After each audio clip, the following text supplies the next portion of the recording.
ინდიელთა ბევრი ტომისთვის ჰეჩეთ, ანუ პატარა ნაჯახი, საბრძოლო იარაღი, იგივე ტომაჰავკი, იყო არა მხოლოდ საბრძოლო იარაღი, არამედ ესეთი სიმბოლური მნიშვნელობა ჰქონდა რა, ომის სიმბოლო იყო ერთგვარი. როდესაც ტომები შერიგდებოდნენ, მათ შორის მშვიდობა დამყარდებოდა, სიმბოლურად ატარებდნენ ესეთ რიტუალს ამ ჰეჩეთს, ანუ საბრძოლო ნაჯახს მარხავდნენ მიწაში.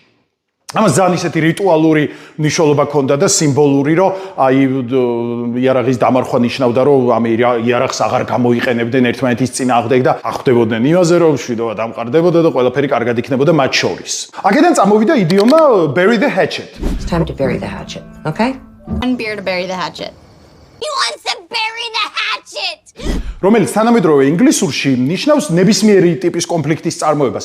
თავიდან მე-17 საუკუნეში შემოვიდა ინგლისურში, ინდიელების ტომებიდან, რა თქმა უნდა, ევროპელებმა რო აღწერეს ეს რიტუალი და დააკვირდნენ, რას აკეთებდნენ ინდიელები, იქიდან დამკვიდრდა ენაში ეს bury the hatchet, მაგრამ მე გაფართოვდა მნიშვნელობა და ცოლმა შეიძლება ქმარს უთხრას, რომ let's bury the hatchet. Well, let's say we owe each other an apology and bury the hatchet, okay?